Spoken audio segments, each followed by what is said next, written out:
She's a major tree hugger. We're at 5:30. Okay. All right, can we have quiet, please? Yes? I think she's getting quiet. They're saying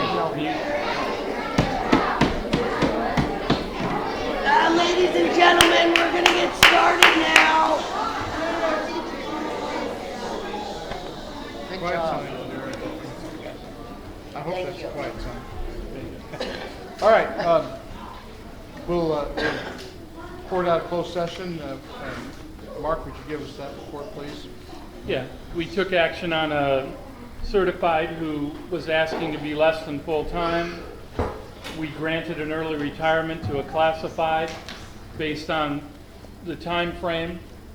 We had a discussion about negotiations, and we also talked about a student discipline issue. And so that's it out of closed session. Okay, so we'll now move to the flag salute. Please rise. Alex, would you lead us to the flag?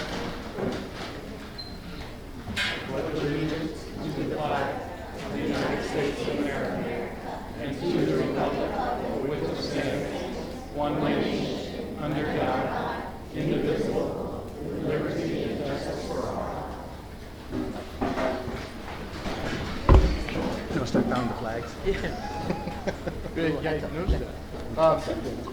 8A, English Language Proficiency Redesignation. 13.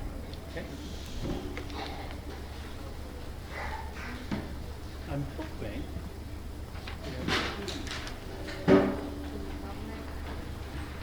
I'm hoping that we have some of the students here because this is really an important thing. Every year we test students on their English proficiency, and this year we had quite a few students who went from needing help to English proficient. And so what I'd like to do is they became proficient English learners, and we would like to recognize them with a certificate. And some of them are older age, so sometimes they don't show, but I'm hoping they're here. If not, I'm going to recognize their name. And let me preface this.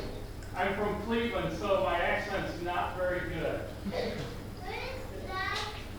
In third grade, Monica Mendoza.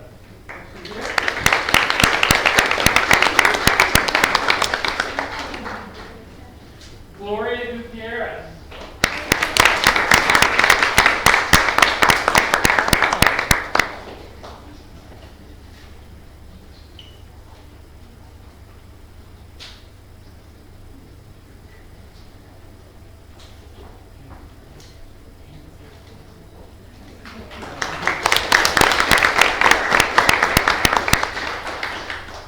Edgar Hernandez.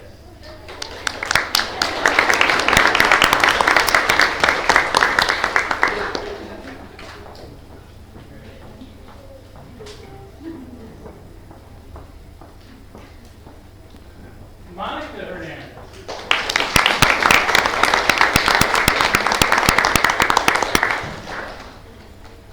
Okay. David Mendoza.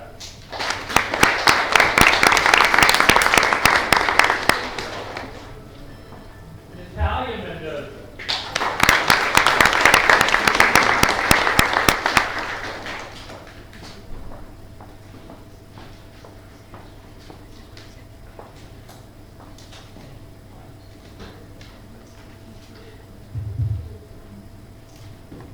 Allison Manero.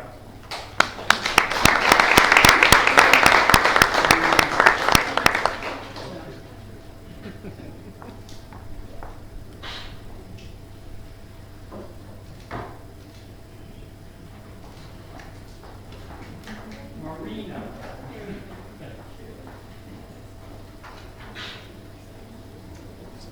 Esperanza Sanchez.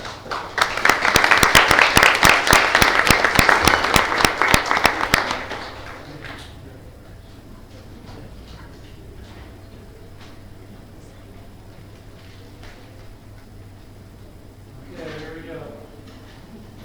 Milagros Espino.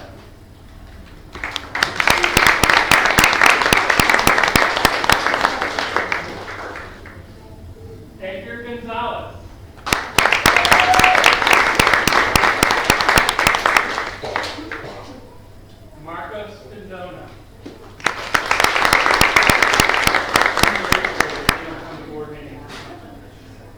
Juan Sanchez.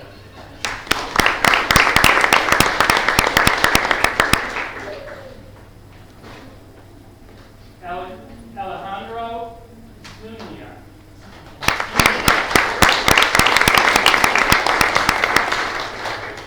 I'll make sure they get their certificates, but I do want you to know, I want the students who are here tonight to realize it's really a gift to be bilingual. Yeah, sometimes as school people we go, oh, we struggle with bilingual students, when all of us wish we were. So, congratulations.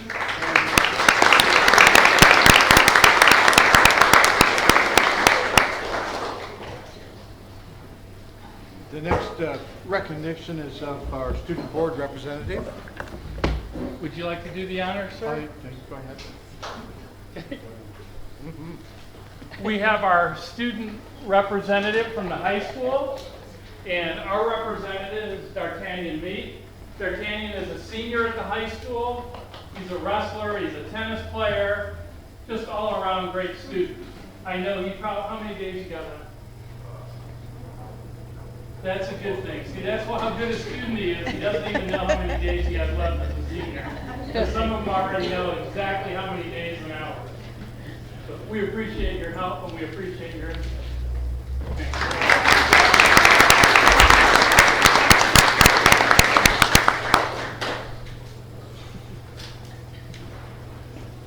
Okay, we're now going to move on to the Brookside School presentation. We have the principal here. Oh, she's going to use the microphone.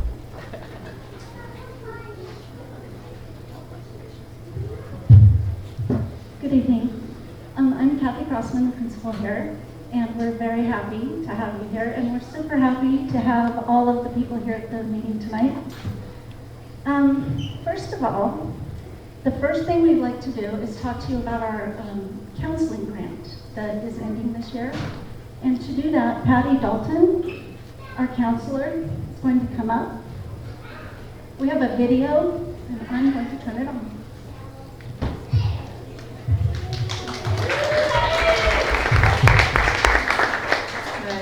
Patty Dalton. I've worked for the district for 20 years. 19 as a school psychologist, and this year I work as a counselor here at Brookside under the elementary under the elementary counseling grant. And I just want to say briefly what that involved was going into classrooms of participating teachers, and it was just once a week for 6 to 8 weeks for 15 minutes. And the only requirement on the teacher's part was to do 2 mindful minutes each day.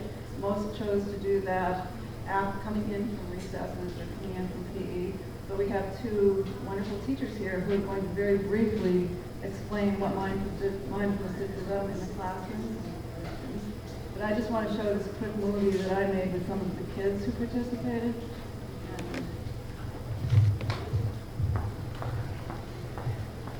You're going to get blown out by the speaker.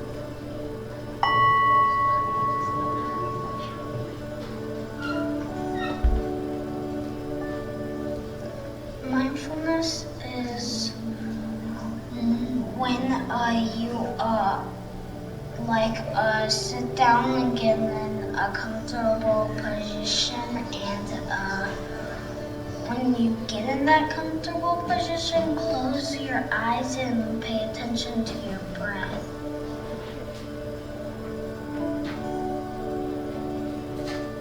This is called the mind in the jar. When you are mad and stressed, in between the sparkles are your thoughts, and and then all the sparkles are like circling in your mind because you're thinking too much. But when all the sparkles go all the way down, that means that you are taking a mindful minute. When you are taking a mindful minute, all your thoughts settle down and you go to the now, and you can change that behavior. This is the singing Willits but you used to start and end a mindful minute.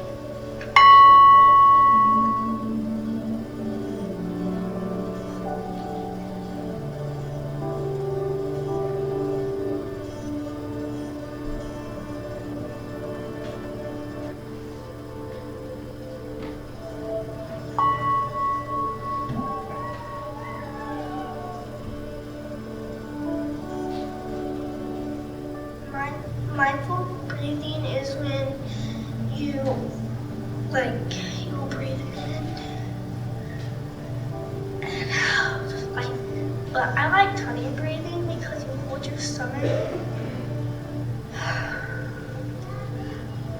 I made up my own way how to heart breathing. I know how to, you hold your heart.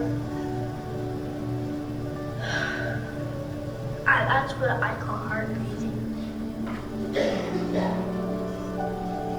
So zooming out is like a thing, like you're like listening, you like have your eyes closed and listening to all the sounds around you, well, all that you can hear. Zooming out is when you hear all the noises around you and you like hear everything that like outside and inside. Zooming in is where someone's talking to you, you're only looking at them. This is where you're focusing and just listening to your teacher, your friends, or your principal or your mom and dad.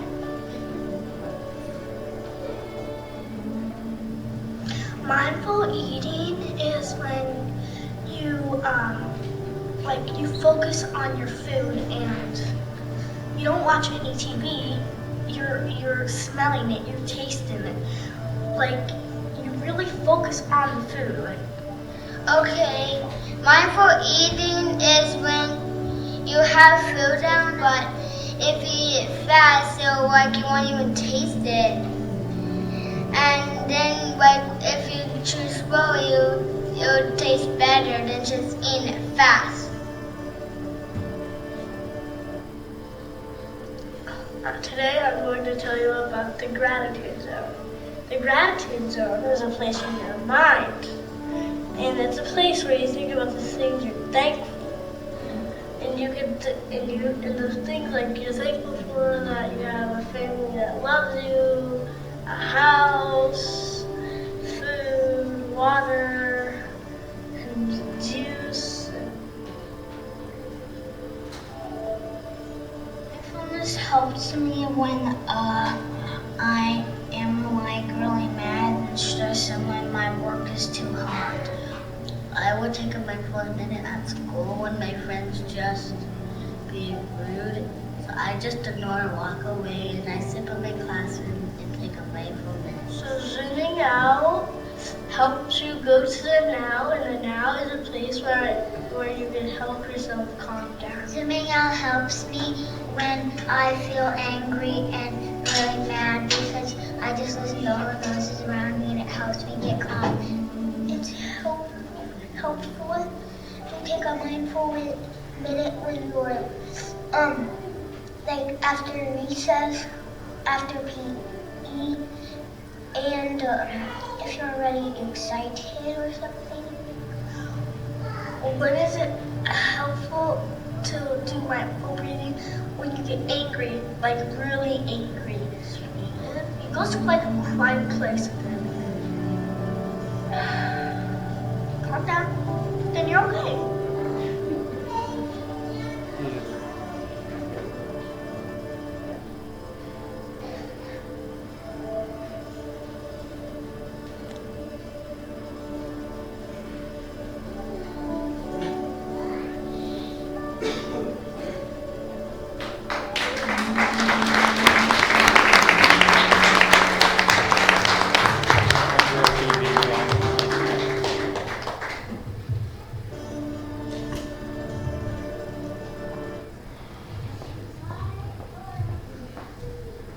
Hi, my name is Lisa Bowles and I teach second grade here at Brookside.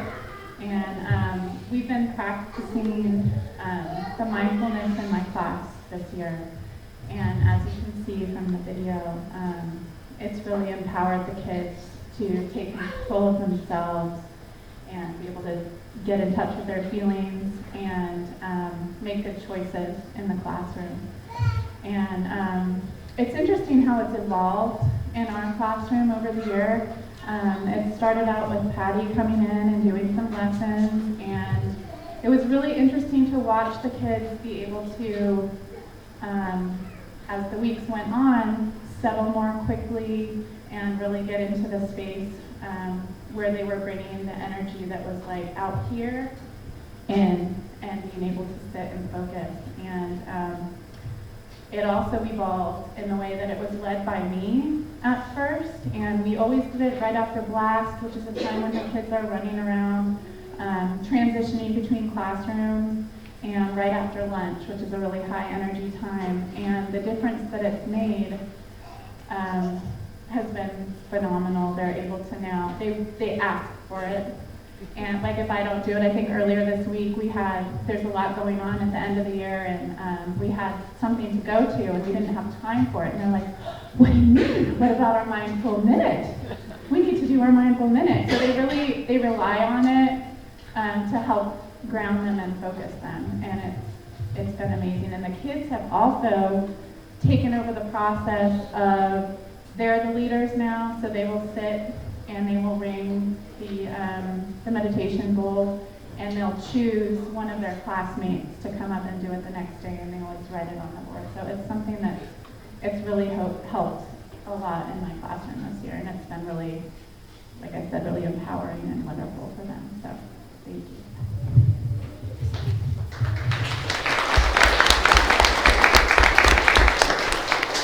I'm Julie Buzzy, and I teach second grade. And, I have to echo all of the things that Lisa said. It really helps the kids to self-regulate, for them not to feel out of control. And we also do it twice a day when we come in from recess, and my students also say, we have to do our mindful minute. I also hear students ask or say, articulate, I'm so upset, I need to go and take a mindful minute. And they'll actually take themselves away from the group and get themselves into that really quiet, calm place. Or they'll give each other the advice, whoa, it looks to me like you need to take a mindful minute. And, that's been really helpful. They do it with kindness. They're not, they're just offering that kind advice to each other. It's made a huge difference with the kids in our class. So, Patty, thank you for all the training and the time and for opening me up to something brand new. It was really helpful this year.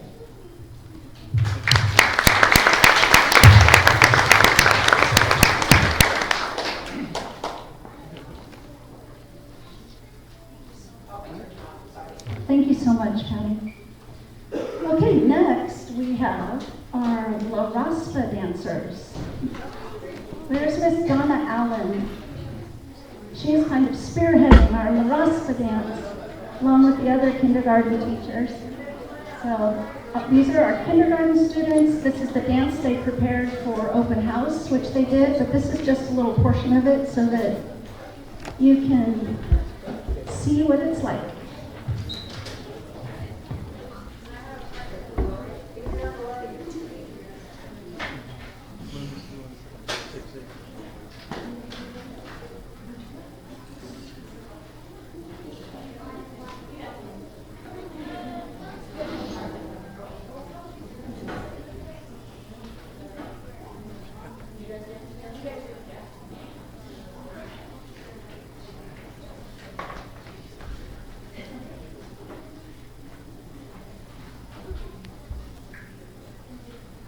Y ahora, amiguitos, ¿qué les parece si bailamos la raspa?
Yay, kindergarten. Good job, good job.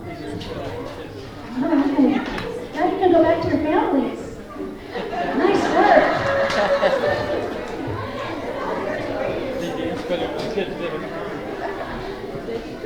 Okay, next thing we'd like to present to you is our first grade activity, and this is going to be explained by Miss Liskowitz. We call her Miss K. She's also the track coach at the high school, so you might see her there too. Cross country. Do you want to come up here? Yeah. Oh, come on, Michelle. That way we can hear you. Hi, I'm Miss K, and actually my students are going to do everything. So,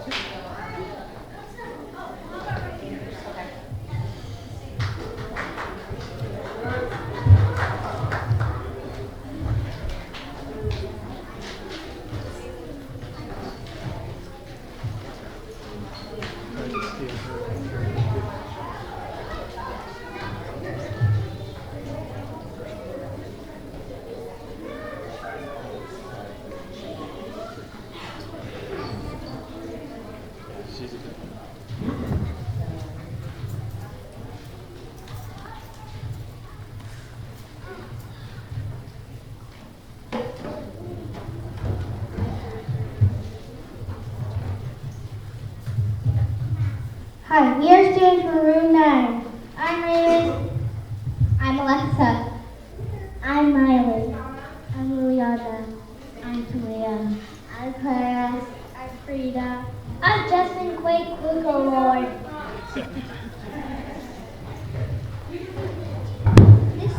This year we did experiment with acid and baking. First we put grape juice in cups. Grape juice is called an indicator because it will tell if a substance is an acid or a base. When we added lemon juice, the grape juice turned red. This told us that lemon juice is an acid. Then we added baking soda. It foamed up and turned grayish blue. This told us that baking soda is a base. The next day we made predictions about vinegar and soap. We wanted to know if they were acid or base. When we mixed the vinegar with the grape juice, it turned red, so we knew it was an acid. Then we mixed the soap with the grape juice and it turned red as well. This means that soap is also an acid. We entered our project in the Willits Science Fair and earned a ribbon of excellence. It was really fun. Thank you for listening.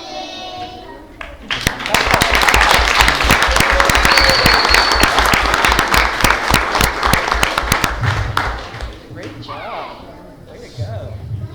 Nice job, guys. Okay, our second grade presentation is going to be a demonstration or a presentation of our young authors books. And the person who's going to be talking to you about that is Julie Muskegon. And of course her students who are going to share some stories that they wrote in books that they put together themselves. So the Young Authors Festival is a big event here at Brookside School. And in second grade, it's also a tradition to do animal reports. It's the first deep research that they do. After our class does an animal report, we write a piece of realistic fiction with the animal that we became an expert on as the main character. And that's very, very tricky. Second graders are learning that they have to actually know what they're writing about in order to write something realistic. So for instance, to think about what's a realistic problem that a bat might have, you have to really understand bats. And you'll see our All of our books are up here on display, and I also brought 3 very, very courageous students. They were over there taking mindful minutes to get themselves calm and in the space to read their books. Our first student is Adriana, and she wrote a book about owls.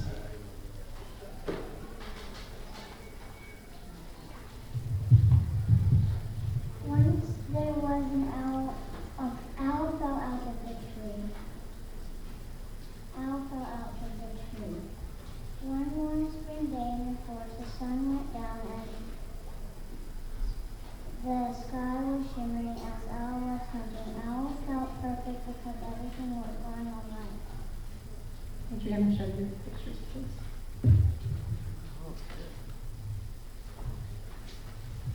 As dusk came, the sun killed the owl.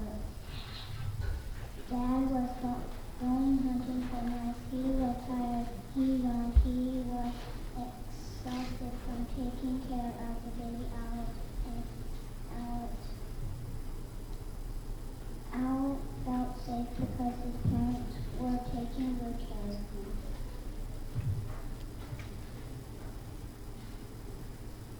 Twilight came. One owl went out on a branch. He fell into a bush under a tree and hid all day. He felt tired, terrified. He hooted to his parents for help. Dad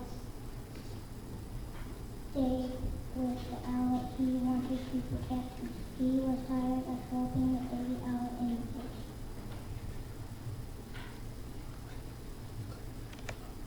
As dusk came, the dad stuck a mouse down the owl's mouth. He ate it and felt safe. The owl started to flap his wings and get out of the bush. After a while, he made it back into the tree. He was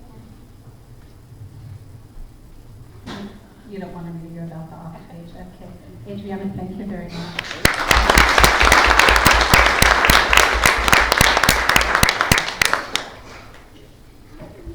This is Nina, and she researched the black-tailed deer, the deer of our area. Mother deer and her baby. Mother deer and her baby. One warm spring day, the sun was going down. Deer was looking for food in the bush. She was like himself.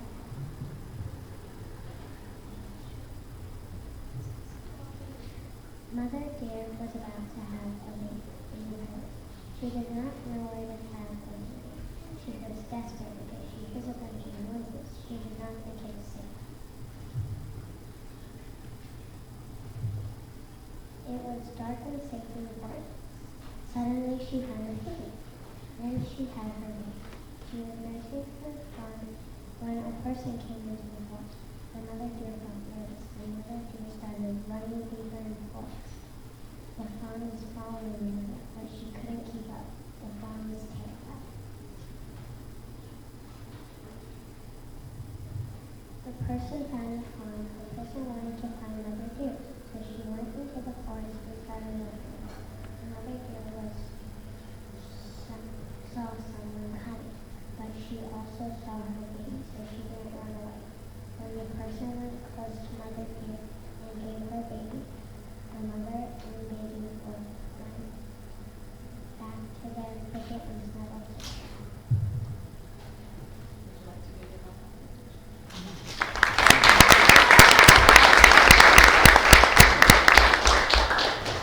Eddie's research was about wolves, and this is his story. The gray wolf who got challenged. The gray wolf who got challenged. One snowy night, Gray Wolf was making a den. Then he heard something. He was terrified. His fur went up and his ears went up too, and his eyes were wide open.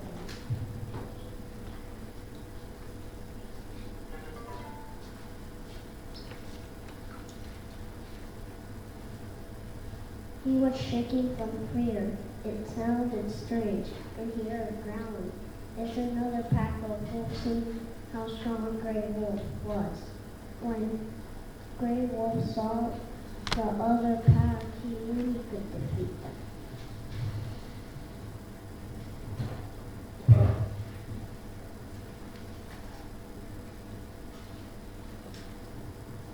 A wolf from the pack jumped a gray wolf got attacked. The wolves scratched each other and bit each other on their faces. In the end, gray wolf won the other.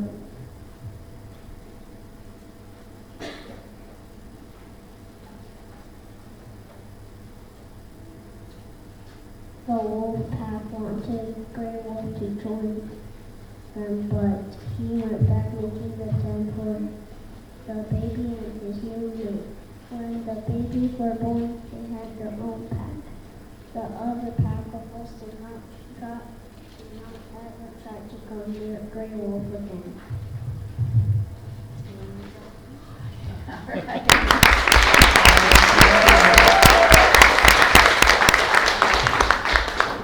Now we also have a math game to show you.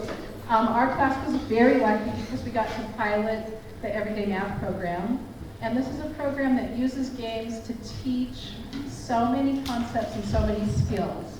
And we're going to show you kind of a wacky game. It's called Salute. So kids, let's go over to the table.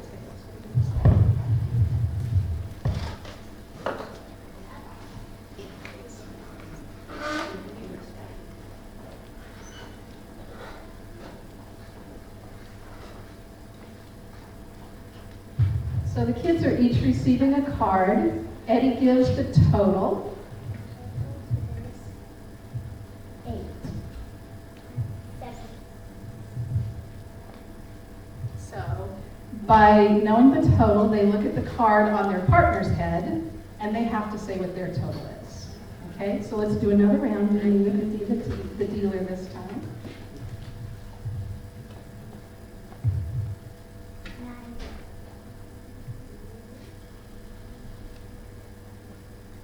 2, 7. And so the power of this game is that it's not having the kids memorize addition separate from subtraction. They're using their own thinking strategies and they're learning the relationships between numbers, and it gives them a lot of math power. Okay? Thank you very much.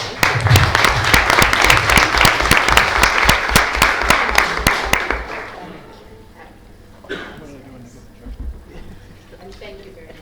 Thank you. Enjoyed that.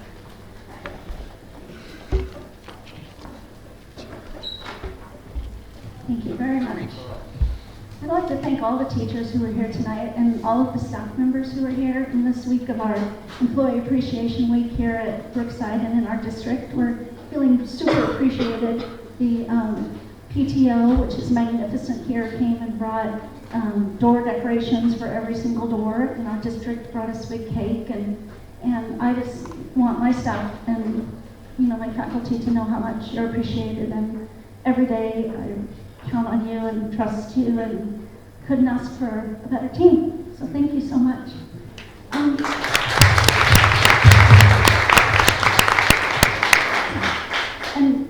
I would like the board to recognize also that we have all sorts of artwork that the teachers have put up around the room from many of our classrooms, and we're super proud. So if you get a minute, please take a moment and look at the work. And also one thing about the second grade books, as the kids finished the books, Miss Muzzy was sending them to my office, and she would have the students read the books to me, and they were fabulous. And I thought, oh, she's just sending me the best, the ones who did the best job. But they kept coming, and they were all amazing. And so that's why she brought so many, because they really are amazing. They did a great job. So I was going to go on and on. Do we have time to talk about TK, or should I not tonight? We'll pass on. Okay. All right. Thank you so much. Thank you.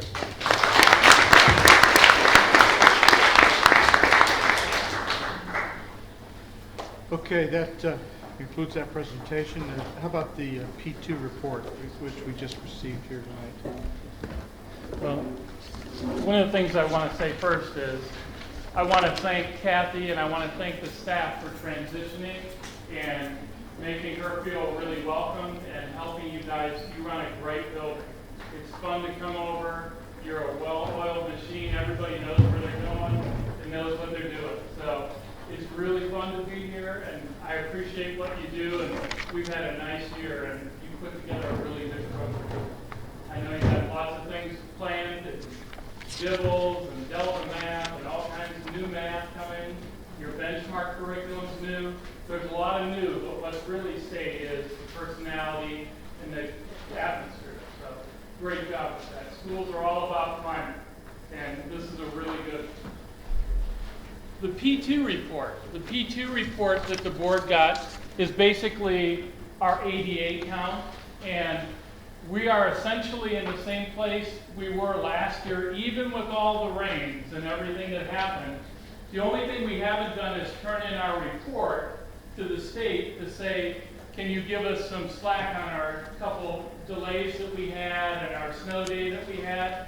They're granting waivers for that because obviously the state had a pretty dramatic year in weather. And so that number is only going to get better. But the good news is, even with those absences, our attendance is still really good where it needs to be. So the good news is the P2 report's only going to get better once the state goes through, and I'm assuming they're going to grant some of the waivers we requested when we had snow and rain for 40 days and 40 nights. So, but thank you to the parents for that and getting the kids here. I know it's difficult and I know it's problematic, and I know up at Sherwood, where I'm the principal at, they get snow and it lasts a little longer. So weather was tough, but the kids were here, so we appreciate that. Any questions about it? So, am I reading this correctly? We're up slightly from last year? We're up slightly from last year, and that's without asking for the waivers that we've requested. We've requested waivers. The problem is so many districts have requested a waiver this year. It's going to take a while for that to process. How much do you expect that to change? A couple percentage points? I don't remember. Do you remember the number that Jennifer said? I don't think it's much more than maybe a couple ADA. Right. Yeah. 2 to 3 probably. But the good news is we're making good progress. Our attendance was good, even though we had, well, I've never been here for any other winters, but I gotta imagine this is about as winter as it gets here in California. It's not what I expected. It's that welcome winter. Should have been here last year. Yeah, exactly. There wasn't one. So that concludes that report. So we have the LCAP draft report. And do you have other questions? I gave that to them. Do you have some spares? It's 9C. I don't have 9C that spares. I gave just you. have the. This is like my copy that has. Well, extra stuff. I'll have it out on the website in the morning.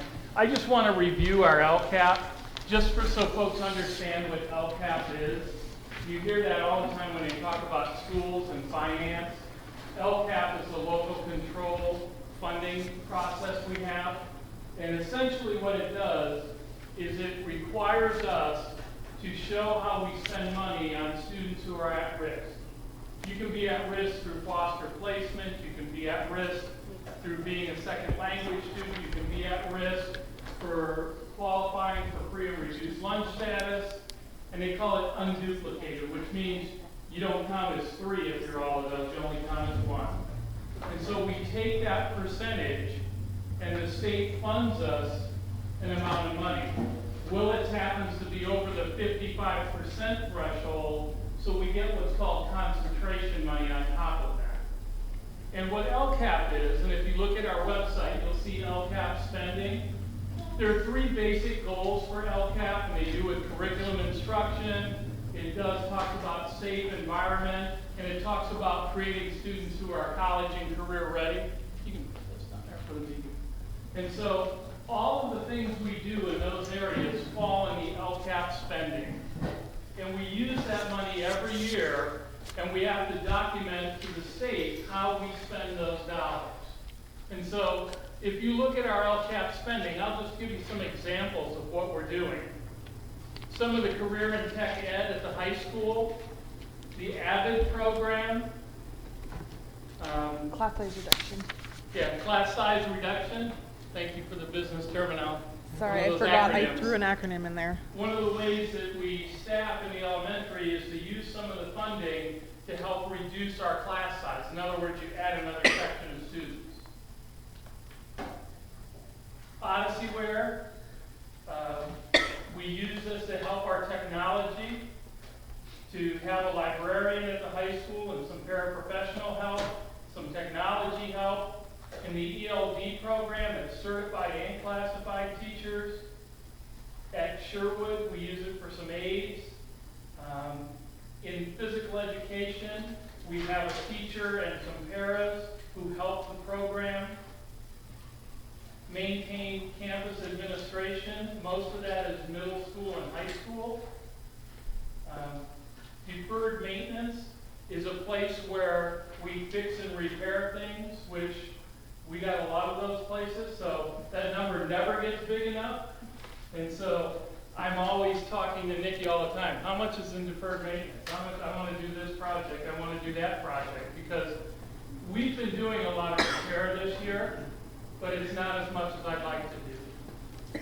Facilities don't make the education. Teachers, parents, and kids do. But facilities help, and they help everything. Climate, culture, persona, how you feel about it, everything. So it's a real issue for us as superintendent and the board to make sure we continue on doing maintenance as we can. We're not in preventative maintenance mode. We're in fix and repair mode.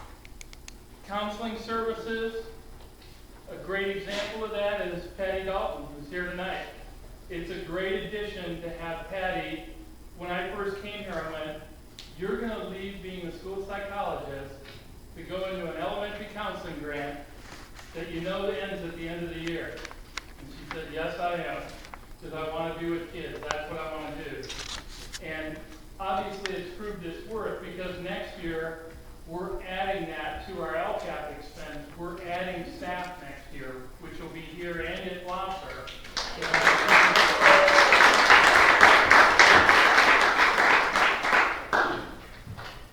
One of mine that I like is the no admission fees for athletic events and plays and musicals and all that. I can just tell you from athletic events this year, I heard from tons of parents and people how they appreciated coming to games and not having to pay $25 and $30 to get into games. I think it's important that we have people at our events, not generate the revenue. We use this revenue as money the state gives us. I offset that for like athletics and other things instead of taking it people's pockets, because my theory is you folks have paid for it once in taxes. We're asking for it to pay it again. Let's do it a different way. The other issue is you look at art and music. Next year we're putting a full art teacher and a full music teacher into Bethel. We're bringing art and music back in. I'm hoping another year from now you're going to hear me talking about putting art and music back in Blosser and Brookside, because it's a really important thing. Fine arts are a huge part of kids' ability. It's a huge part of their whole brain culture and teaching to the whole brain. It's a huge part, fine arts. And this is wonderful that the teachers do this with the kids. But this is adding to the teachers. I want to bring an art teacher and a music teacher in so they can focus on math and English and all those things we need to, and let's have an art teacher do this. But we're going to progress to there. This year it's at Bethel. The last one is the GATE program, Odyssey of the Mind, Academic, which is Academic Decathlon at the high school. Those are all enrichment activities, and it's really important to have those. School can't just be 8 to 3 classroom activities. Students who do really well in school are involved in something after school, whether that's kindergartners all the way through seniors. The data is really clear. Students who are involved in things besides just classroom always do better. And that's something we want to make sure we try and preserve. So that's kind of a brief summary of LCAP. There's a lot of goals and a lot of formulas and all those things that go with it. The bottom line is most folks want to see how much do you get, how much do you spend, and where do you spend it. And so that's kind of why I focus on just the one sheet instead of the 40-plus page document it is, because you don't want a 40-page document. You want to know, Mark, what are we doing with it? I think we're in the right direction. I've talked to lots of staff, PTOs, parent groups, all over the district, and I use all that information to try and prioritize the things we need to do as a district. For example, adding a classroom at Sherwood. We need to have an alternative. We lose all our students from 5th grade on. They go somewhere else. They're not coming to us. We need to retain those students. In fact, draw students to there. We're going to have an alternative to a charter school because we're going to have a K-8 building in our district where kids can go, and basically that really is key. It's multi-age, multi-grade, and it's an opportunity for students to have a different environment. Not better, different. And so we need to have that as an alternative. So that's one of the things we're also doing with the funds in LCAP. So lots of changes, but tons of good things going on at the same time. So that's Mark? kind of the LCAP. Mark, I have a question. Yeah. I didn't understand this chart. You know, normally when I see parentheses, that means a negative or a reduction. But it looks like, I mean, am I reading this correctly, that the actual amount that we're going to get is going to be approximately $342,000 more than this year? Do you want me to respond Yeah, to go that? ahead. Okay, so the way that this was set up, it's just 16-17 minus 17-18. So you can see those are actually increases, and I apologize. For my purposes, that is kind of what flows into my budget information. But ultimately, we're spending more next year, and we're receiving more, is our anticipation. So it's about $342,000 more, which is about a little about 12%. Right, and that's going to be a combination of two things. One is that we anticipate to have some carryover from this year into next year, so we'll spend some of that. And we anticipate to receive a higher amount from the state next year. So it's a combination of those factors. And remember, the state, when they put this into place, did not fund it at 100%. So they are trying to gradually, over time, ratchet up that to get us to 100%. But 100% when they get there won't be 100% of what we had hoped it would be. But it will at least be more than what we have today. And so they're ratcheting up that amount slightly. Sometimes we have carryover. An example of carryover might be is if we have a project, the tennis courts that we're splitting with the city, it might not get done until July 1. Well, those are expended out of a following year. And so there are options. Sometimes you have some carryover funds. So it's an example that the funding to public education is still increasing, which is a trend that just started about 3 years ago, but very well. Yeah, we're hoping that's the case. The governor's budget, first one wasn't real rosy, but again, it's kind of like that mentality with projecting out the third year. Nobody starts off saying, oh, we've got tons. You know, so we're hoping the governor's budget is favorable. So the next budget comes out, what, a couple of weeks? So he'll Yeah, do his May revision, and that's kind of the final of what we include as our assumptions when we do our budget adoption. When's that due? About the middle of the I'm not sure when his is due. I know I am going to be attending a workshop related to that in about 2 weeks from now. Okay. All right.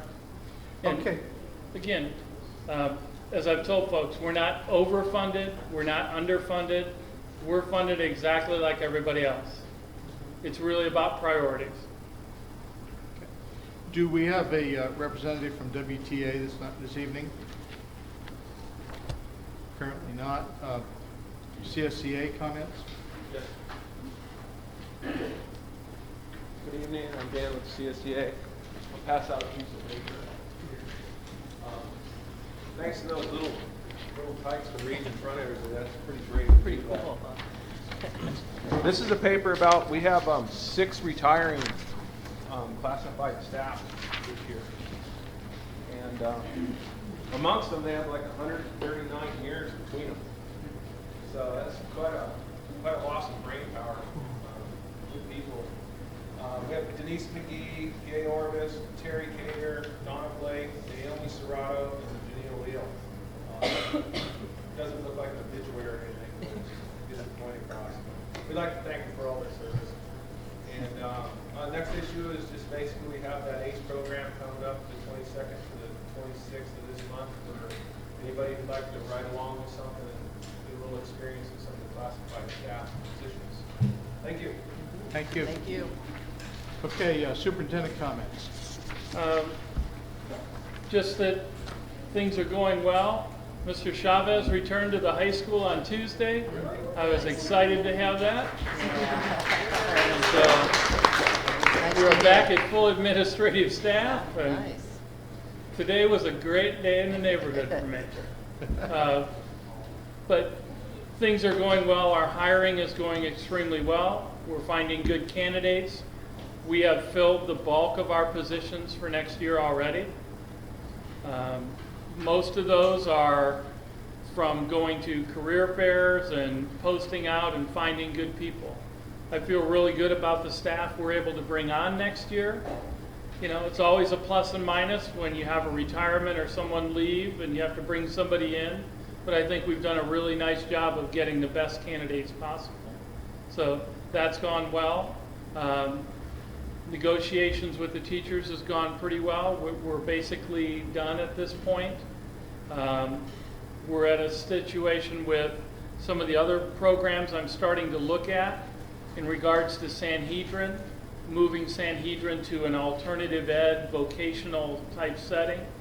I have some people coming up to help us put that program into place. The portable for Sherwood will be delivered June 12th. The Garmins are going to go out and create the pad for us at the end of May. And so that's on schedule.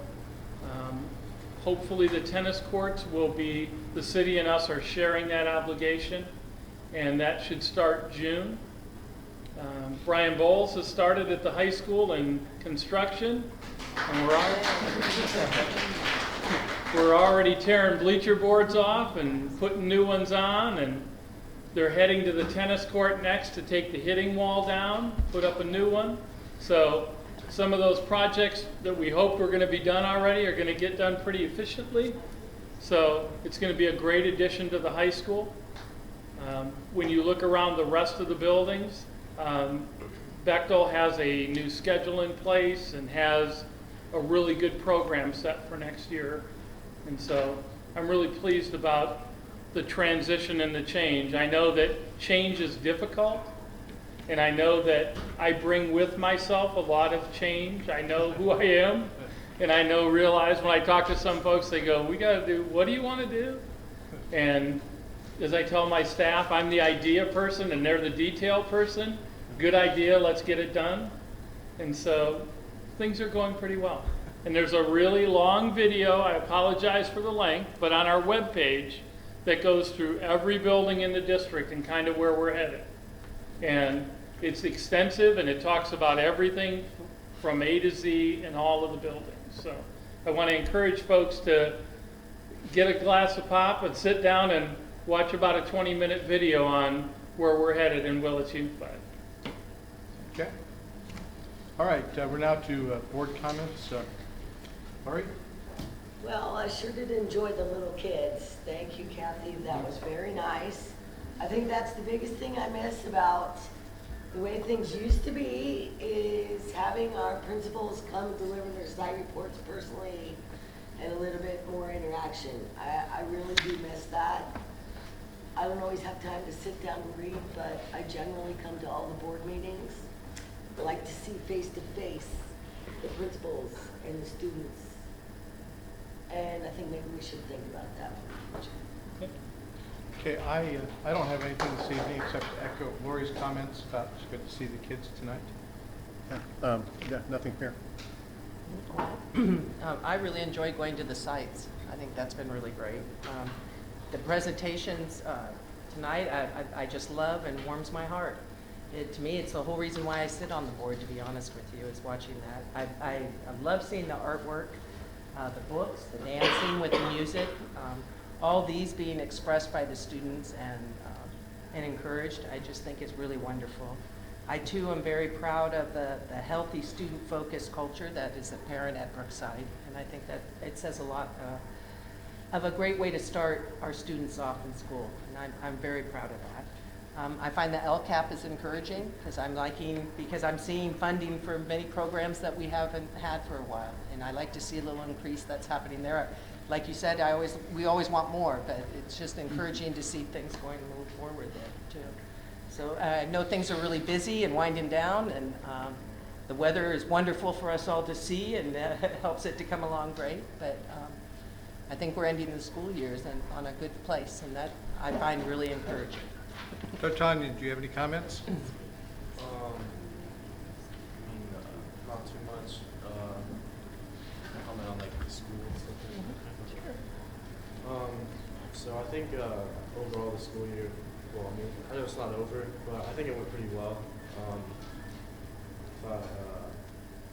Participated in the every 15 minutes video, so like me personally. I thought that was definitely different. I don't know how many of you guys saw the video. It was a lot of months in the making for sure. I didn't know how much went into that until I actually participated in it. There was multiple meetings and stuff like that that I had to attend, and then it all just kind of came together in the end, which I think kind of summarizes the way the school year is coming together, in my opinion. There's just been a lot of change, like you were saying, and I think it's all really going in a positive emotion now. So. Good. Thank you. D'Artagnan looked good at the prom. We also, some other really neat things, you know, the senior projects have been great this year. You know, the every 15 minutes, a career fair, the Make-A-Wish, they raised almost $20,000 for Make-A-Wish. Yeah, the seniors really took the senior project on in a really fashion that you would hope. They made it more than just, what do I have to do? They did it, what could I possibly do mentality. So it really made it a really neat experience. Where do we meet next week, next month? Sherwood. Sherwood. Well, not June 7th, but on June 21st. June 21st. Yeah, we're back at the high school at 7. Okay. Yeah, well, our second meeting of June is at Sherwood. Okay. All right, so now we move to the action discussion. Public comments on the consent agenda. Do we have any? Yeah, I just wanted to make a comment. Sure. I just wanted to say, in addition to the teachers and counselors and other staff members and students, the parents, I just wanted to give a shout out to the parents publicly. Brookside has the best PTO. That PTO with Karen Matson, Jenny Nelson, Christina Patterson, and Alicia Harbour came around and decorated all of our doors, as it was mentioned earlier, so that on Monday morning we had these beautiful doors decorated. They're preparing a lunch for us tomorrow, and they really just do so much to make the culture here at Brookside really warm and welcoming to the teachers and just put a smile on our face. So I just want to shout out to them a big thank you. Thank you.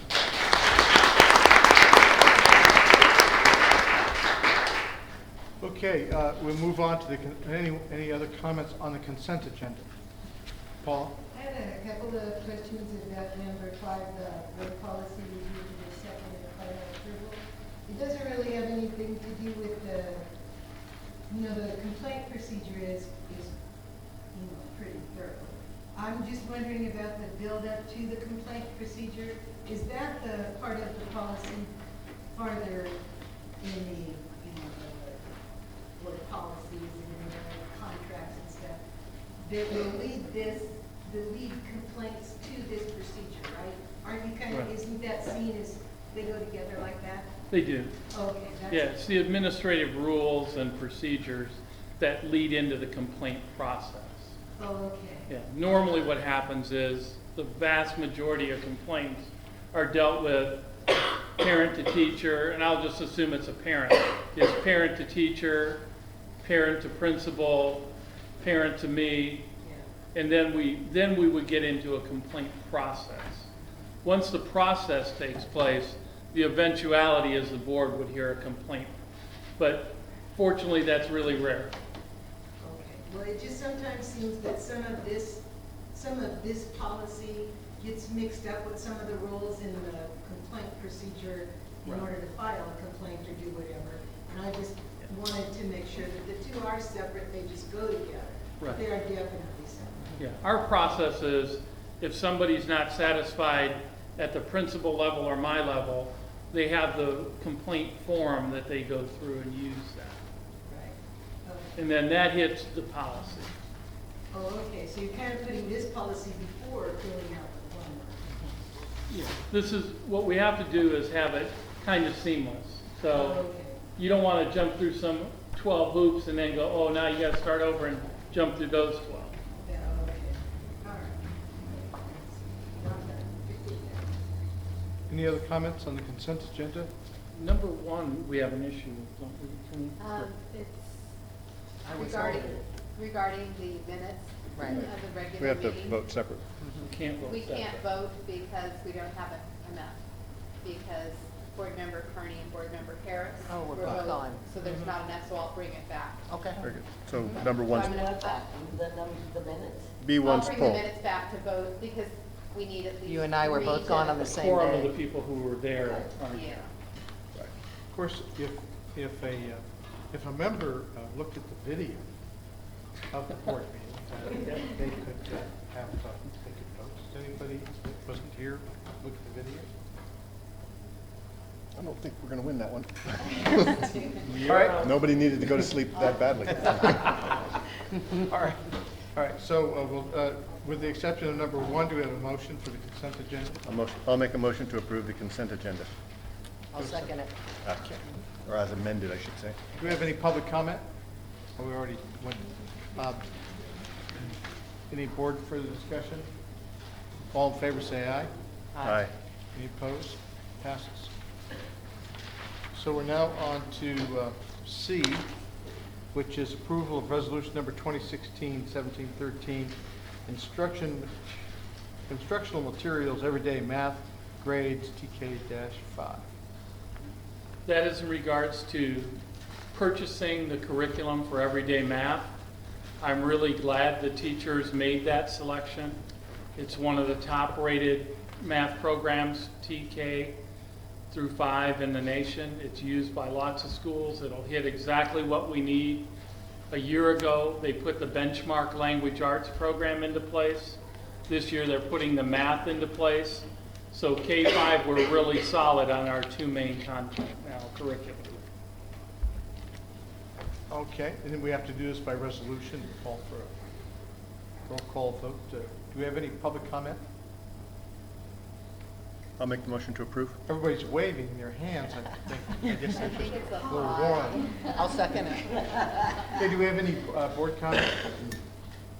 All in favor, say aye. Aye. Do we have a second? I got. That was me. Thank you, Cindy. So, moving on to, we've deleted D as I understand it. Yes. Yes. Emergency is abated. We'll move on to E, approval of job description, school intervention assistant. And the school intervention assistant is taking one of the classified positions. We had additional yard at the high school, and we have yard at Bechtel as well. And we're looking at making sure that we put back into place a detention or an in-house suspension room, because principals and teachers need that occasionally. We don't have that option right now. And so it's problematic. And so we have to put that in place. This is not hiring of additional personnel to do this. It's reclassifying and putting in a new category. And so this is a really important part of getting our structure in middle school, high school into place. I'll make the motion to approve that. That's something we've needed for a long time. Okay, do you have any, second? I'll second. Okay, you have any public comment? Yes, ma'am. Okay. My name's Dawn McClellan, and I teach at Bechtel Grove. And I just want to say we really, really need this. Right now, our librarian is kind of stepping in and doing this job, but then she can't man her library correctly. And we also, we have to be able to have our dean have access to our dean during the day as well.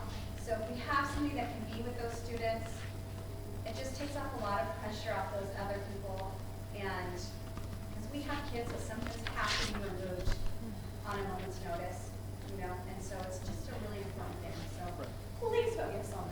we don't want to send students home unless we absolutely have to. Because that's not a punishment to them. If they get sent home for suspension, they're at home playing video games.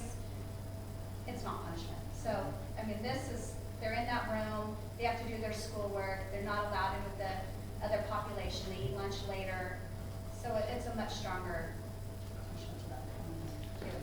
Thank you. Thank you. Any other public comment? Hearing none. So, let me get this clear. We're not gonna hire someone else, we're going to move someone else. Well, Because my issue is that we have salaried employees, in particular the administrator, who's making a good salary. If you can't manage your student population and the disciplinary issues that go with said student population. well, this isn't about not being able to manage them. It's about being able to house them. If you put someone in your office, you can't go out and be out on the campus like you need to be. I mean, the principal, dean, they have to be able to be out in classrooms, in hallways, at lunchrooms. And so someone has to be in charge of those students. It's problematic if you try and put them in an office where parents are coming in and other students are coming in for good reasons, or put them in a library where we're trying to use the library for its intent. So there has to be someone who manages that position.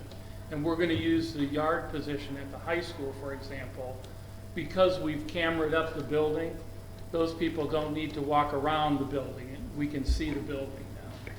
And so in those cases, we're opening up those positions. We close those and open the others.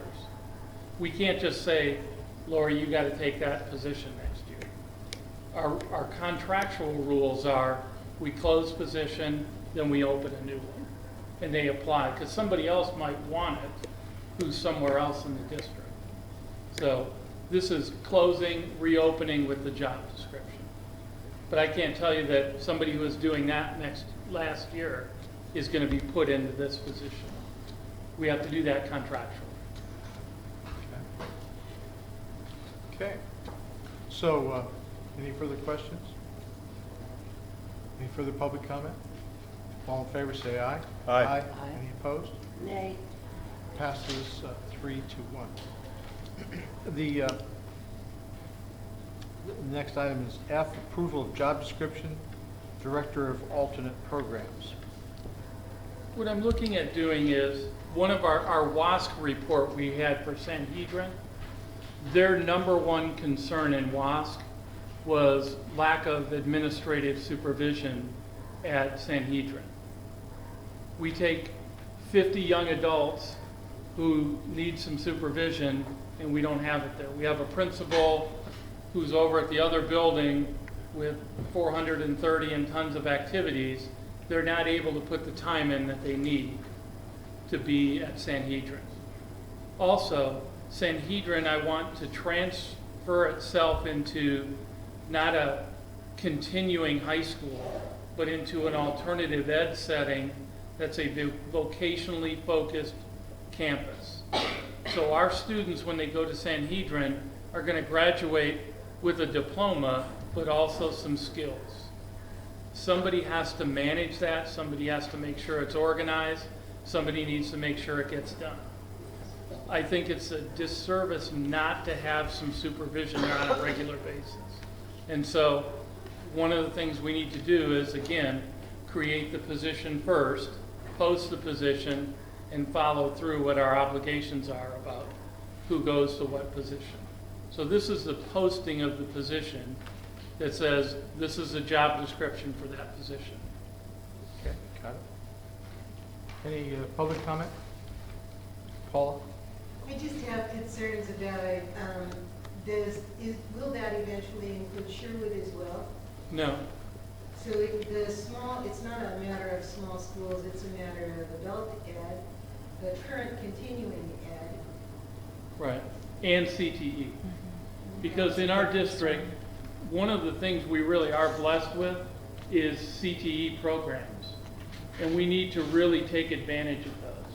they're not used near like they should be now. Kids are not getting endorsements, for example, in business, welding, all those kind of things that we could be doing. So this person who's going to be at Sanhedrin is going to be in charge of making we're CTE compliant, making sure students get their career pathway endorsement, and I want them also to reestablish adult ed. We have 60 licenses of Odyssey Wear that sit all night long. We could easily have community people come in and pick up those 2 or 3 classes they need to get their diploma. And it's really the only cost to the district at all will be an adult who comes in there for 2 or 3 hours a couple nights a week. So it's a very minimal cost to do a really huge benefit. As the adult ed teacher? Yeah. Oh, okay, that's the 2 or 3 nights. I mean, Yeah, just a couple nights a week is all it will take. So I'm hoping to reestablish adult ed, make our CTE program what it can be based on the facilities, make sure the Sanhedrin kids, when they come there, they have to declare a CTE area. What are they going to do? What are they going to study? Make it part of their program. That person also needs to do supervision at Sanhedrin. I'm going to preface that by saying they have a really great culture and climate at Sanhedrin right now. We need to maintain that, but they're like any building. They have a wonderful climate here, but occasionally a kid needs to be dealt with. And so they have the same issue. Is English as a second language going to be one of the classes offered? It used to be when we did it, when the district did it. Is that a part of your plan as well? I don't know how, I'm not sure if that fits into the CTE program. It doesn't 100%. No, but it Yeah. must be adult ed, but Paula's putting the cart before the horse. Oh, trusting that you do all this in the Yeah. first place, sorry. Yeah. Okay. I'll make the motion. Okay. I'll second it. Do we have any public comment, further public comment? Any further board discussion? Mark, does the adult ed program, does it bring any dollars back to the district from the state? It's supposed to. I really don't know all the mechanics of it. It's a great service for our community. It is. If I have to make it an LCAP expense, if I have to do that, we're talking probably a teacher 2 nights a week for 3 hours at most. Understand. You know, so 6 hours. And if adults in our community are getting their high school diplomas, it's probably a pretty good value. Paula? It's like 4 hours. I mean, there's a half-hour built-in prep time that goes to those teachers that. We haven't even got to that level yet. In the event that you do that, sort of a part of it, just if you're going to calculate funds. Yeah. And then that's not the, I might have mixed them up. There was a deal where it was the one-time teacher effectiveness or whatever. That's the TOSA right? thing. Oh, Yeah. I'm Yeah. sorry. That's something else. Separate issue. So this is general fund coming up. money if it goes through. Yep. Okay. Any further comment? All in favor, say aye. Aye. Any opposed? Passes. The next item is approval of job description, position, vocational services coordinator assistant.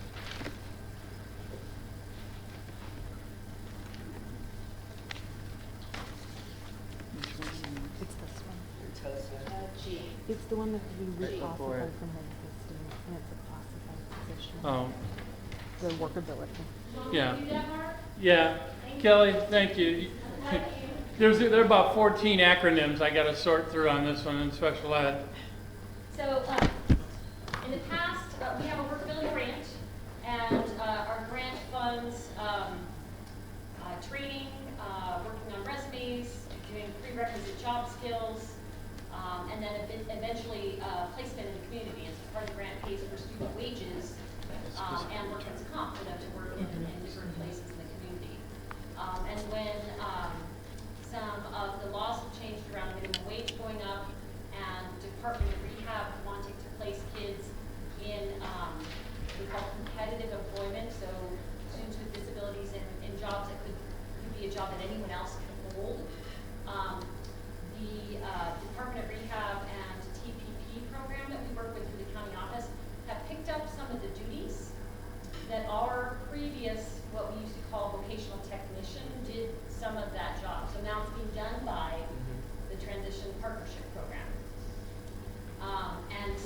what we're hoping to do, because there's still a lot of duties for a vocational person within our workability grant, is we've just shifted some of the things and taken those out that are being done by transition partnership, and we are, leaving the duties that make sense for our district person. So it's mainly, making those community connections, going out to, spare time supply or Safeway, and really, kind of marketing our students.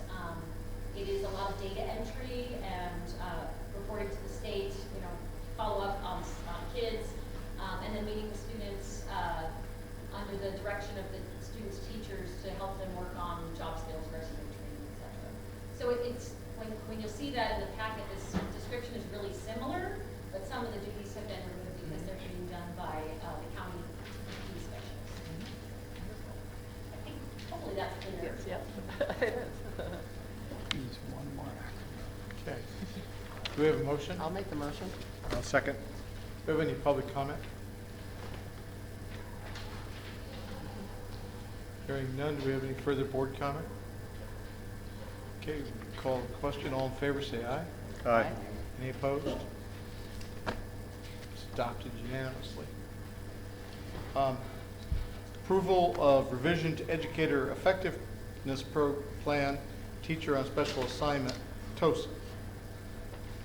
The TOSA, one of the things that we have is we have some one-time funding on teacher effectiveness, and it has to be spent next year. It is also something that, looking at Blosser in particular, they have Patty over here who's kind of the positive discipline Jedi. Well, they kind of need that over at Blosser too.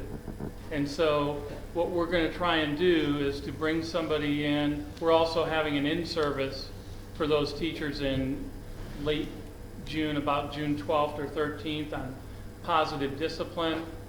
This person is a one-year assignment. That's why I call it teacher on special assignment. I don't expect to have this position a year from now, but help the teachers instituting positive discipline in their classroom and helping make sure that we manage and we function well with student behavior. This year, we need a lot of help in that area. It seems that some of the behaviors are getting progressively worse. And so I'm looking at this as something we can do to help train teachers and get procedures and practice in place with student management. And we have the funding available to do it for a year. And I'm targeting Blosser with it based on, they have Patty here who's helped all the teachers here with it, but we need to get that in place. I can't pull Patty out of her position and send her to Blosser because now they don't have what they need. And so this is a kind of a one-year training type situation. So, and the TOSA could be used in other places. Many districts use a TOSA in lieu of like a dean position. They give them some other duties besides just discipline, but TOSA is one of those things that's used by districts when they have an opportunity for one-time funding or have a special need. Teachers are highly qualified in a lot of things, and they don't necessarily need to be a school administrator to do it. And so that's what TOSA really means. It's a teacher on special assignment with a targeted focus. So this teacher could conceivably, if things are under control at Blosser, be utilized elsewhere in the district next year? I'm assuming it's a one-year issue for us, that we need to establish our culture and our mentality and our discipline procedures with staff and with policy and practice. So I think this is a good move. I think we have a couple existing staff members who will fit the bill nicely if they're interested. But again, it's the job description, so we post it and we have to see who's interested. Okay. I'll make the motion to approve. Have a second? I'll second. Any public comment? Sabrina?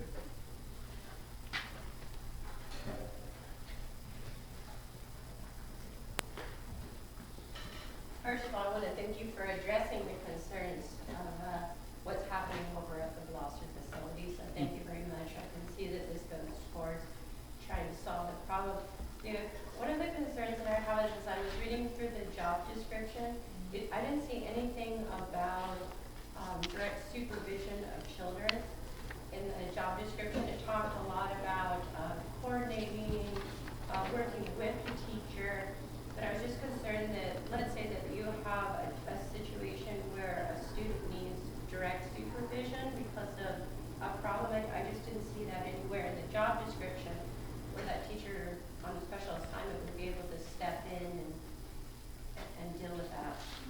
I'm not opposed to putting that in there. It's, for me, I was looking at what is this different from a regular teacher day. I expect teachers to do direct supervision of students, but it would not hurt the job description to clarify it by putting it in there. I know that we've had situations where Sure.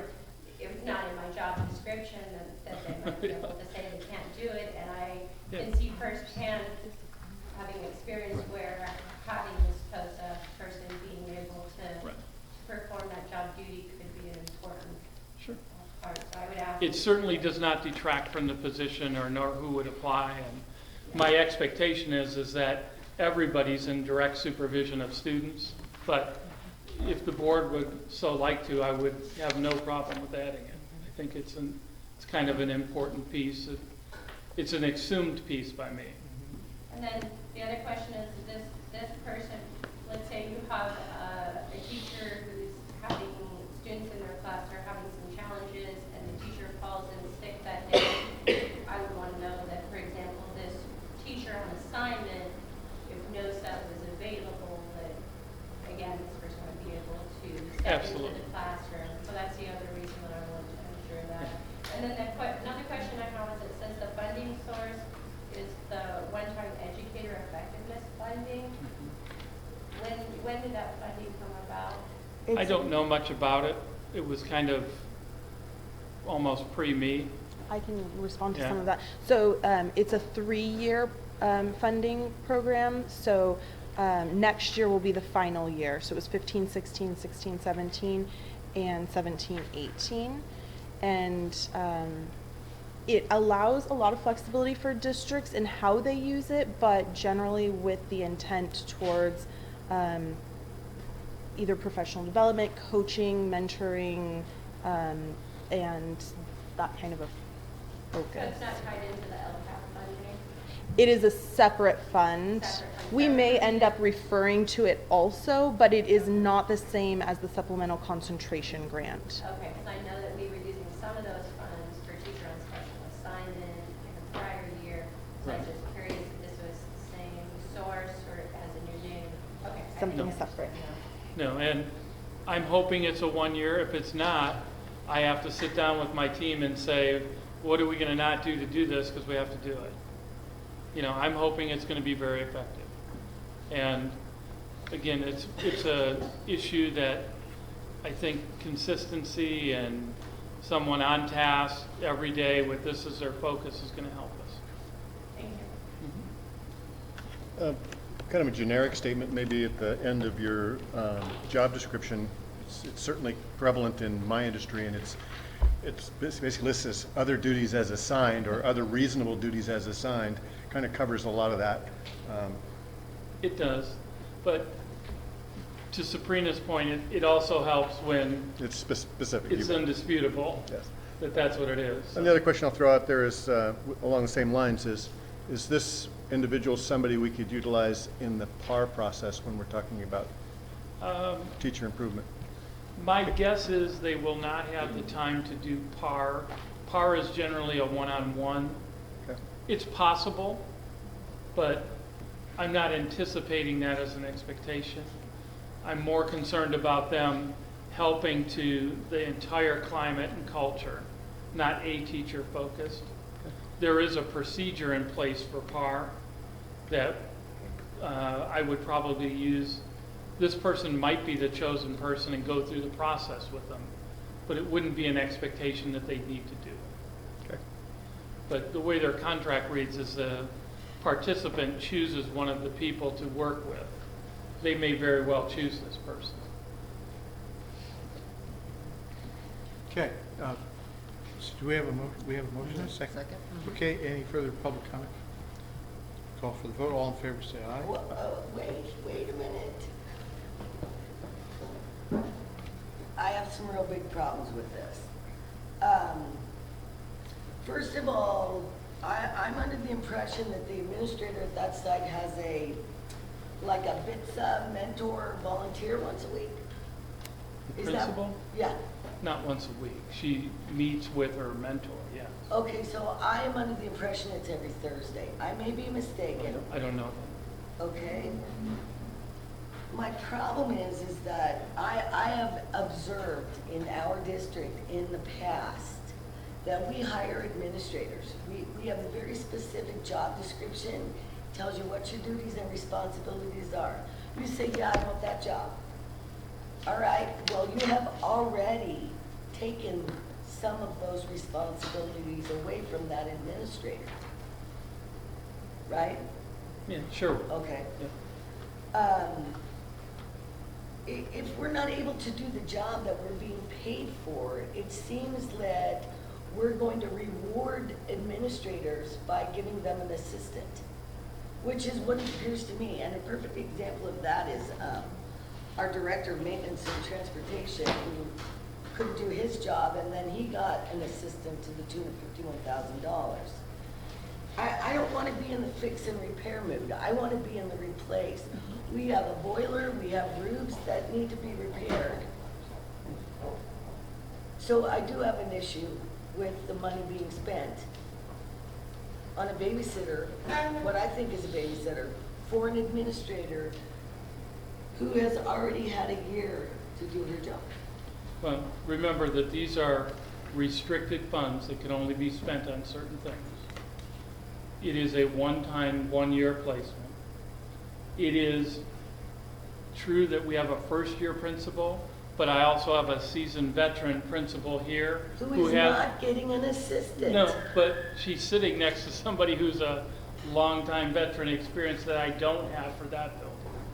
And so I didn't anticipate this at the start of the year, but what I want to do is make sure I've done everything I can to make sure we've maintained the climate and culture the way it needs to be. And yes, we've had 1 year. I want next year to be dramatically better, and I want to use whatever resources I have to make that better. And everybody gets better. You're a better second-year teacher than you are a first-year teacher. You should be a better second-year principal than you are a first-year principal. I was a better second-year superintendent, I think, than a first year. I think it's the right time and the right funding and an opportunity to see if we can make it what we need it to be. If at the end of the year things aren't improved, then we have to look and see what we're doing. But I think at least at this point, it's an opportunity to use people who know kids, know culture, know the building, and see if we can make a dramatic difference. I've heard from Blosser teachers that they want to see some assistance in the discipline process. Just seems like this year was a particularly bad year at Blosser, and so when I'm over there, that's what they're talking about. Is that, they want one thing they talked about was having a dedicated classroom like they used to have. But this sounds like a stopgap measure, and maybe we'll get to the end of next year and we'll find out that it improved things so much that we're going to have to figure out a way to fund it, into the future. But, or realize that we made the cultural change we needed and we're in place. But so it's an experiment. I think if we're having this conversation next year, we probably have more things to talk about than just a position. And we can't continue with what we're doing. Right. So we got to fix it. We got to fix what's there. Yep. Paula, you have a comment? Yeah. Please. So then mostly this position, instead of being a teacher on special assignment whose main thrust will be assisting other teachers and giving in services on classroom management, et cetera, it's going to mostly be like an assistant to the administration and someone who can supervise like an in-house assistant. It'll be more intervention with the teachers. I'm anticipating this person to be in classrooms, helping the teacher know how to manage, know how to deal with situations. There are certain teachers at Blosser who need no help. Okay? And there are certain teachers who need lots of help. So I don't expect it to be a fair balance amongst staff. But what I do expect is that this teacher on special assignment will help that entire culture. And maybe part of their role will be to go in teacher A's class so they can go watch teacher B and how they interact. because that's probably the best in-service for a teacher, is to go watch somebody else who's really good at it, in the same building, under the same criteria, in the same circumstance. And so I want to use this person as effectively as we can, and it's funds that we have available one time to make an impact. And so it's my opinion that it's necessary to make an impact. And this is the funding source available to do it. Okay, so probably 3/4 of their time is sort of earmarked for either demonstration, teaching, or in-servicing, or allowing others release time. And maybe, or you don't have like a percentage idea of No. how much extra they're doing, No. this or that. And they're not a part of your plan to send to Sherwood either. No. They're 100% to sit. They're 100% at Blossom. I'm going to continue to be Sherwood's principal. Yes, ma'am? Would this person also be available to go and observe in those classrooms and maybe like move certain students Oh, yeah. around so there's a better balance? Because Yep. balance is everything. Right. And I know some teachers get a really heavy load and some are getting a really light load. And so, Mentor teacher is what I kind of view it as. Yeah. They go in, they observe, they say this isn't working, these things need to work. I mean, honestly, it's exactly what Patty does. Patty does a lot of that right now about here's things I think you could do in your classroom that would make it flow better and work better. And that's what we're hoping for. Yes, ma'am? Yeah, so Patty, as an educator, not a babysitter, does do a very good job with professional development. Yep. And I would just like to encourage the board, I do believe Gloucester definitely needs something, but what about these one-year funds going towards professional development for the whole staff to be trained on behavior and intervention and whatever the needs are, so that the whole staff gets training, not just individual support. I'm just wondering, because if it's just 1 year, then maybe that teacher won't want to take that position for 1 year, not knowing what will be the next year. And if those funds could be used for whole staff professional development training. Well, part of what we're doing is bringing in the presenter from Positive Discipline. And we're bringing them in on like the 12th and 13th of June. And we've encouraged all the teachers at Blosser to attend. And we'll have spaces available. I would like to have teachers who are either moving to Blosser or new to district attend as well. So we are doing a staff one. I'm limited to her space of 25 to 30. Or else I would gladly have her for multiple days to do everybody else. But honestly, she's for Brookside, that's a disciple of Positive Discipline. And so that's kind of, for you folks who are at Brookside, you already have that on place. But if you have new teachers coming in, that's what I talked to Nancy about, to make sure we invite the new teachers to Brookside. You know, they'll have the value of Patty being here, but we'll also have in-service for them, so none of the terminology, none of the expectations will be new. There's even a couple teachers coming to Bechtel who I want to make sure get invited. It's not just an elementary thing. And so, yeah, I want to open it up to as many teachers as possible. And that's going to be what we're using funds for. That is the end of the elementary counseling grant has some funds remaining. We're going to use those funds. That's part of the issue here, is you're always searching for dollars and, you know, looking through the cupboards instead of having a big dollar figure set there to do it. It's okay, but it's sometimes limit what you can do, because money always comes with strings. And so we're trying to figure out how to pull the right strings to get done what we need to get done. Okay. Yes, Sabrina? I know that you had a motion and a second on the table, and I asked for an amendment in superintendent convention's interest in it. Just want to throw that out there, if anybody would amend the motion to include direct supervision. Does anybody want to make that amendment? No.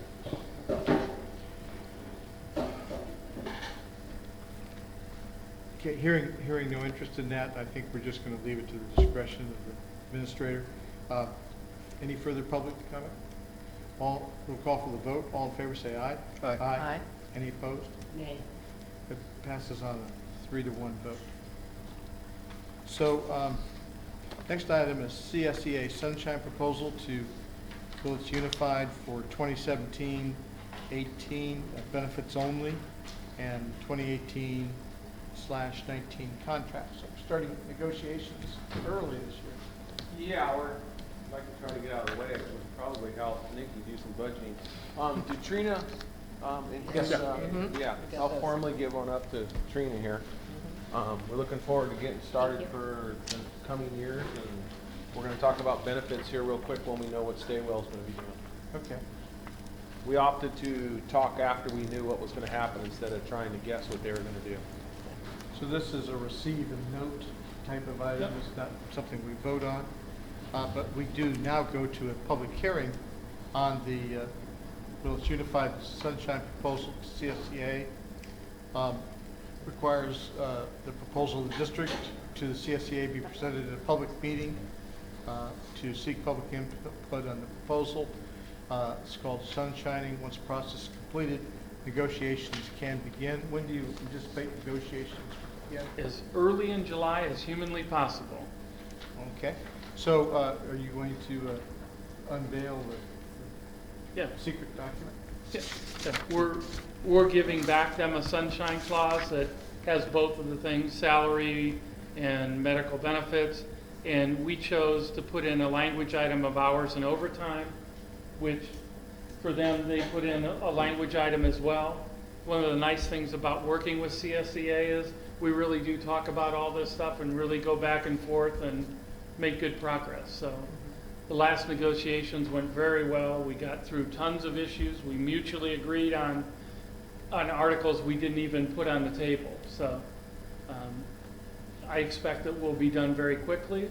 But one of the things I proposed at the table was to wait on healthcare since we had a mandatory reopener anyway. Let's reopen early in July, get it completed when we know the Staywell cost. So. Okay. Okay. So this does require a motion. We have a motion. I'll make the motion. I'll second it. Okay. Do we have any public comment? Hearing none, do we have any board comment? Hearing none, call for the vote. All in favor say aye. Aye. Aye. Any opposed? Passes unanimously. Next item, L, approval to change meeting June 7th, I guess the time.